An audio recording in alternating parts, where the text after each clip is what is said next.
Ассалаумағалейкум ағайын. Бүгінгі тақырыбымыз біздің қазақи киіз үй жайлы өрбімек. Табиғаттың туындылары көп, бірақ қазақтың киіз үйіне тең келер табиғи туынды жоқ деп Жақау Дәуренбеков айтпақшы, табиғаттың адамға жеткізгісі келген ең асыл сырларын жанымен түсіне білген дана халқымыздың ұлттық мұралары табиғат секілді таза, мәңгілік, риясыз кемелдікке толы. Қазақтың мекен еткен киіз үйімен жанды жадыратқан күйі даналық пен адамгершілік қағидалары басшылыққа алынып, өмір сүрудің ең дұрыс бағытын нұсқай білетін салт дәстүрлері біздің өміріміздің бір бөлшегіне айналуы тиіс. Қазақ мекенімізді наурызда ғана еске алатын жайға да жеттік. Өскелең ұрпағымыздың жүрегінде ұлттық рух лаулап жанып, жаны мен қанында қазақылықтың лебі есіп тұрса, жаһандану үдерісінің біздің ұлтымызға әкелер қаупі жоқ деп айтуға болады.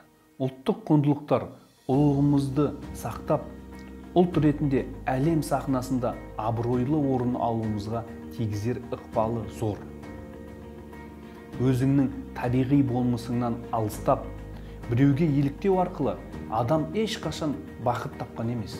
Сол секілді, ешқандай ұлт өзге ұлтқа еліктеу арқылы өзінің ұлттық сипатын сақтай алмайды.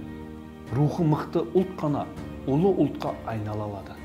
Әлем жаратылғалы қаншама ұлт дүниеге келіп, бұл жердің бетінен бұрын болмағандай ұшты күйлі жоқ болып кетті. Тарихтың алпауыт ауыр соққыларына төтеп беріп, ашаршылық пен соғыс, тоталитарлық режим қысымына шыдас берген қазақ халқының бойындағы сөнбес сабырлылығы мен кемеңгерлігі.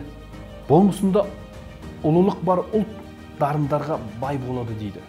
Ұлы Абайдың өзі дариядай тасыған даналығымен талайды тамсандырған. Абайдан бұрын және одан кейін қазақ даласы қаншама таланттарды тудырды.